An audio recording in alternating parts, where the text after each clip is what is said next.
নমস্কার বন্ধুরা, আজকে আমি যে বিষয়টি নিয়ে আপনাদেরকে বলবো সেই বিষয় সম্পর্কিত প্রশ্ন হয়তো আমাদের অনেকের মনেই থেকে থাকে যে মানুষের ভাগ্য কখন লেখা হয়, জন্মের আগে নাকি তার কর্মের ভিত্তিতে।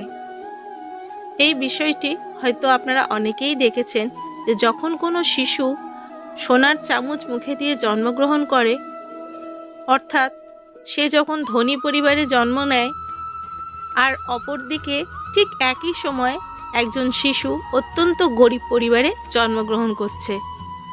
কেন এমনটা হয়? তাহলে কি বলা যায় যে কোনো মানুষের ভবিষ্যৎ জন্মের আগে থেকেই ঠিক করা থাকে? বন্ধুরা, এই প্রশ্ন নিয়ে অনেক তর্ক বিতর্ক হয়েছে। কিছু সংখ্যক মানুষ মনে করেন যে মানুষের ভবিষ্যৎ হয়তো তার কর্মের ওপরই নির্ভর করে।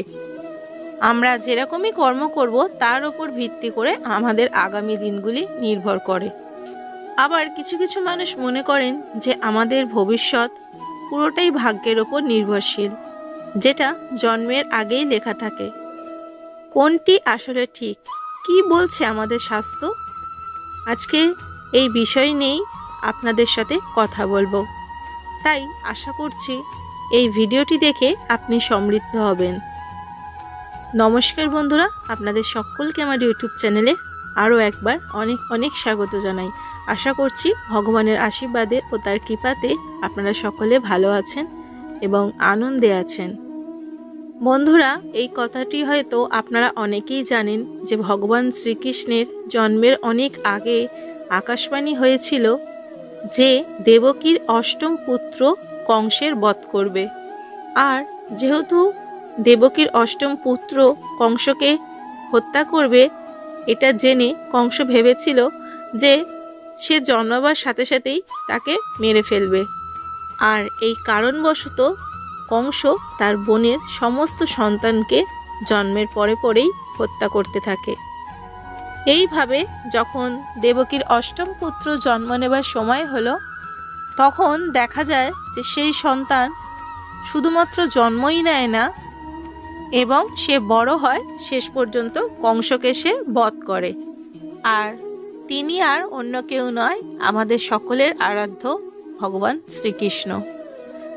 সুতরাং এই ঘটনা থেকে আমরা পরিষ্কার বুঝতে পারি যে শাস্ত্রীয় গ্রন্থ বলছে কংসের পরিণতি প্রথম থেকেই নিশ্চিত ছিল। তাই হাজার চেষ্টা করেও কংস তার নিয়তি এড়াতে পারেনি। কংসের কবে, কিভাবে এবং কার হাতে মৃত্যু হবে, এই সব কিছুই তার জন্মের পূর্বেই লেখা হয়ে গিয়েছিল। ঠিক সেই রকমই রামায়ণে কি ঘটনা ঘটবে, ভগবান শ্রী রামচন্দ্রের হাতেই যে রাবণের বধ হবে, এবং তার পাশাপাশি একদিন ভগবান শ্রী রামচন্দ্র ও তার স্ত্রী আর ভাই লক্ষ্মণকে বনবাসে যেতে হবে, এই ঘটনা ঘটার বহু পূর্বেই শ্রী বাল্মীকির দ্বারা লেখা হয়েছিল। এমনটাই কিন্তু বলছে আমাদের শাস্ত্রীয় গ্রন্থ। এমনকি মহাভারতের ক্ষেত্রেও এই বিষয়টি একইভাবে প্রযোজ্য। মহাভারতের ঘটনাগুলি ঘটার পূর্বেই মহর্ষি বেদব্যাস মহাভারত রচনা করেছিলেন। আর শ্রীমন ভগবদ্গীতাতেও ভগবান শ্রীকৃষ্ণ একই কথা বলেছেন বারবার। প্রত্যেক মানুষকে একদিন না একদিন তার প্রারব্ধে মিশে যেতেই হবে। অর্থাৎ এই সংসারে জন্ম নেওয়া প্রত্যেকটা মানুষের ভাগ্য আগে থেকেই নিশ্চিত থাকে। কোন মানুষ কবে জন্মগ্রহণ করবে এবং তার সাথে ঠিক কি কি হবে, আর সে কোন কোন অসুবিধার সম্মুখীন হবে, এই সব কিছুই বিধির বিধান। তাহলে বন্ধুরা, একটা প্রশ্ন আপনাদের মনে আসতেই পারে যে যদি সব কিছুই পূর্ব থেকে আগে থেকে লেখা হয়ে থাকে, তাহলে আমাদের কর্মের ভূমিকা কি? আমাদের কি তাহলে ভালো কর্ম করার কোনো প্রয়োজনীয়তা রয়েছে? কারণ কংস এবং রাবণ তারা তাদের ভবিষ্যৎ আগে থেকে জেনেও কিন্তু শত চেষ্টা করেও তাদের মৃত্যু এড়াতে পারেনি। আকাশবাণী বা ভবিষ্যৎবাণী সত্য হয়েছে। তাহলে হয়তো আপনারা বলবেন যে কর্ম করে আমাদের লাভ কি। বন্ধুরা, এখানেই আমাদের শ্রী ভগবদ্গীতায় লেখা শ্রীকৃষ্ণের কথাগুলি যথার্থ ব্যক্ত করে।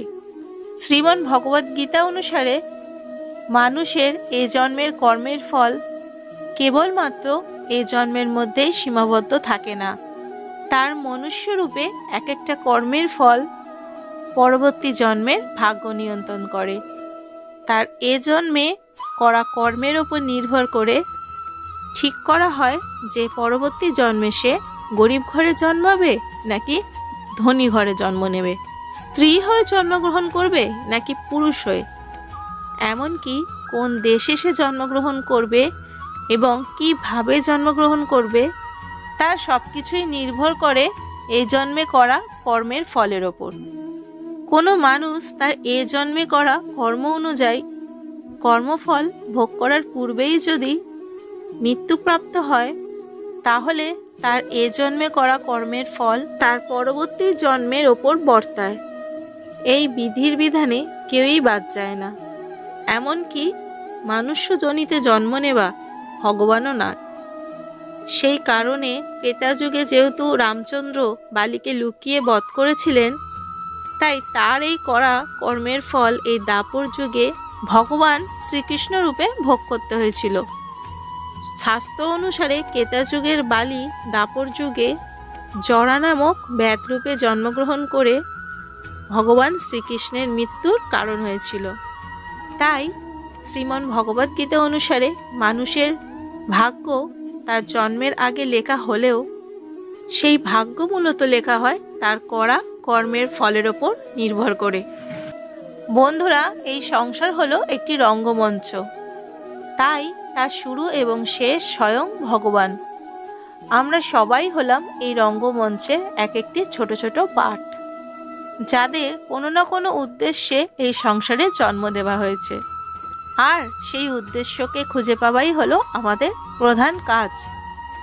আমাদের পূর্বজন্মের কর্মের ভিত্তিতে এ জন্মের ভাগ্য যেমনই লেখা হয়ে থাকুক না কেন, আমাদের এ জন্মের কর্ম সর্বদা ভালো হওয়া প্রয়োজন।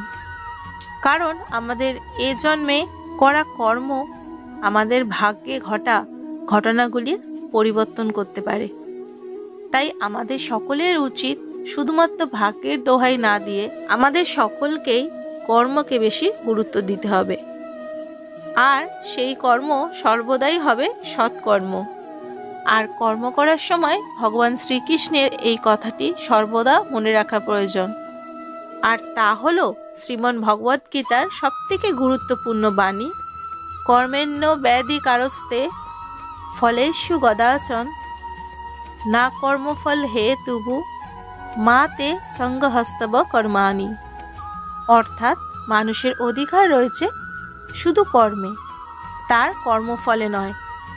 তাই কর্মফলের আকাঙ্ক্ষা নিয়ে কর্ম করা যেরকম মানুষের কর্তব্য নয়, ঠিক সেরকমই নিজের কর্ম থেকে বিরত থাকাও আমাদের উচিত নয়।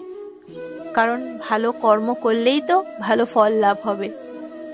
তাহলে আজকের ভিডিওটা আমি এখানেই শেষ করছি। বন্ধুরা, সকলে খুব ভালো থাকবেন, সুস্থ থাকবেন এবং ভগবানের নাম নেবেন। জীবনের সর্বদা ভালো কর্ম করবেন, দেখবেন ভগবান আপনাকে ভালো ফল নিশ্চয়ই দেবে। এবং পারলে ভিডিওটা একটু সকলের মধ্যে শেয়ার করে দেবেন। তার কারণ আমি আগেই বলেছি, ভালো জিনিস শেয়ার করলে ভালো ফল প্রাপ্তি হয়। আর ঈশ্বরের কৃপা ও তার আশীর্বাদ লাভ করতে কমেন্টে অতি অবশ্যই লিখবেন জয় শ্রীকৃষ্ণ এবং হর হর মহাদেব। ধন্যবাদ।